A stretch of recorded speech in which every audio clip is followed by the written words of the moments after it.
Petite vidéo sur la cohérence versus le brassage d'air. Tu vas voir, ça va être très très court. Je vais te faire deux petits schémas et je vais te dire exactement ce que je veux par rapport à ce thème-là. Quand tu as des objectifs, que tu souhaites aller là-bas, donc tu vois, ça c'est tes objectifs. On va écrire au-dessus, objectifs. Et si tu as tes actes qui vont par là, tu vois, on va écrire dessous actes. Alors je te dis que tes actes ne sont pas en accord avec tes objectifs. Application. Si tu souhaites avoir autre chose que 7 ou 8 ou 10 ou 11 en maths, si tu as l'objectif d'être plus à l'aise, tu vois, si c'est un objectif pour toi, dans ce cas-là, si jamais tes actes me montrent que tu ne bosses pas, c'est-à-dire que tu révises la veille pour le lendemain et que tu as appris par cœur tes formules et que tu as rentré le cours dans la calculette et que tu n'as pas fait d'exo d'entraînement, tu vois, pour moi, ça c'est des actes qui ne vont pas dans le sens des objectifs. À ce moment-là, je te répondrai, écoute, tes actes ne sont pas en accord avec tes objectifs. Je te l'ai expliqué dans d'autres vidéos, je te l'explique.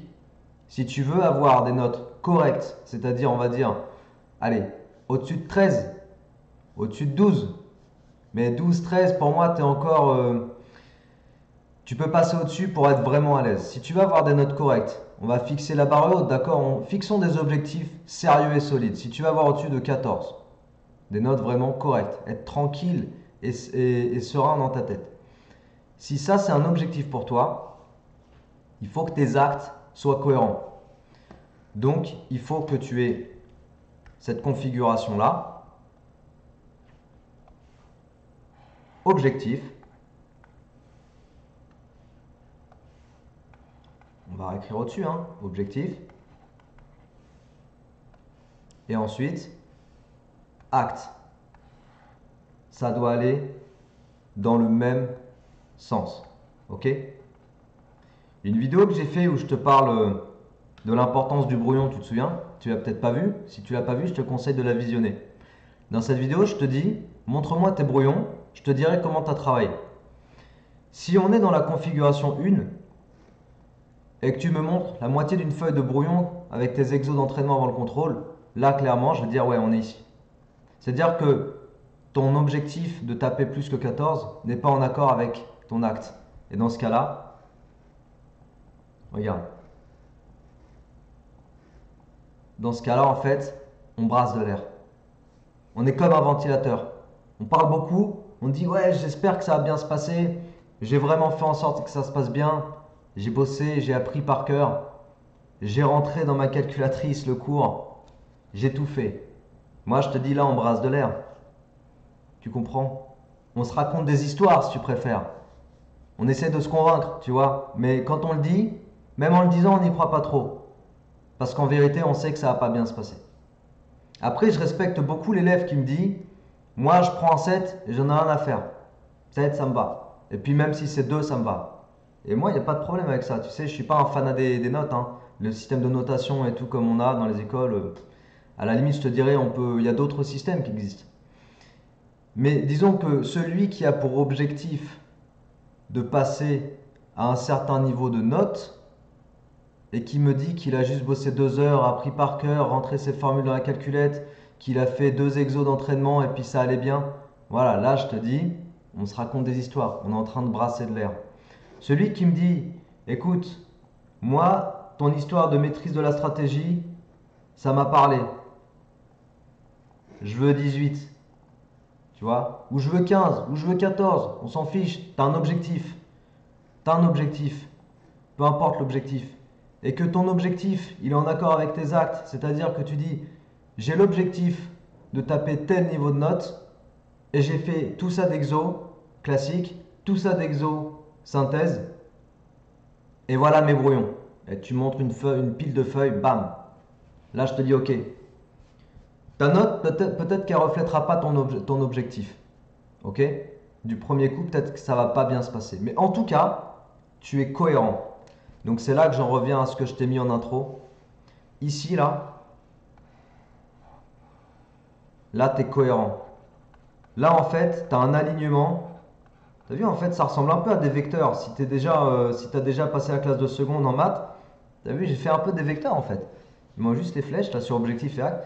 Mais disons que tes vecteurs, ils sont dans le même sens, tu vois. Ils sont collinéaires, en fait. En fait, tu es cohérent. Tes actes sont cohérents avec ton objectif. Et ça, c'est pas que vrai pour les maths, hein, tu vois, ça dépasse même le cadre des maths. Quand on a des objectifs, faut se fixer quand on se fixe des objectifs, il faut que les actes soient en accord avec les objectifs. Là, tu es cohérent. Et puis sinon, pour la deuxième partie, là, tu brasses du vent. Voilà. J'ai écrit brassage d'air en intro. On va le laisser comme ça, ok? Brassage d'air. Là, tu brasses.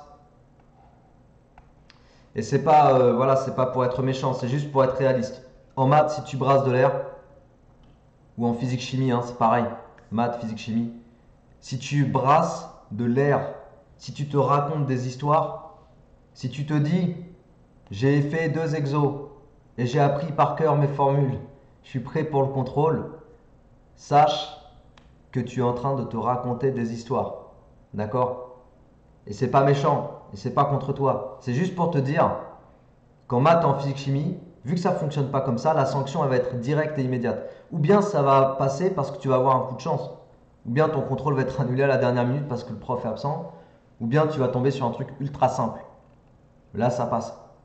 Mais dans la majorité des cas, tu vas te vautrer sur ton exercice de contrôle. Ok? Donc voilà, si tu as l'objectif de passer un certain niveau de note, fais en sorte que tes actes soient cohérents avec tes objectifs. Fais en sorte de bosser pour ça. Et je t'ai filé des méthodes. Quand je t'ai dit dans d'autres vidéos, fais des exos d'entraînement, la blinde d'exos d'entraînement, refais tous les exos faits en classe, recopie les corrections s'il faut, fais des piles de feuilles de brouillon dans ta chambre, va te faire un gros échauffement sur les exos bilan synthèse. Applique tes formules dans les exos bilan synthèse. Quand je te dis tout ça, ça c'est mettre ses actes en accord avec ses objectifs. Ok? En maths et en physique chimie en tout cas, hein, je te parle de ça. Ça passe pas par autre chose que ça. Ok? Tu peux demander à qui tu veux, les profs, les ci, les ça. Le prof qui va te dire, t'inquiète pas, tu rentres dans ta calculette les formules et ça va bien se passer.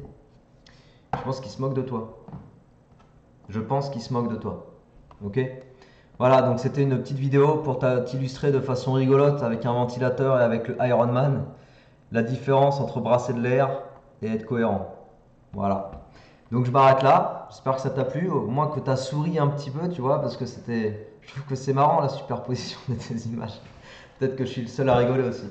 Bon, allez, je m'arrête là. Je te dis bon courage, motive-toi. Il n'y a pas de bon, il n'y a pas de nul. Il y a juste des gens qui bossent bien, tu vois, et des gens qui se donnent les moyens d'y arriver. Donc si tu veux faire partie de ces gens, tu as tous les outils pour y arriver, mon gars. Allez, à la prochaine. Ciao.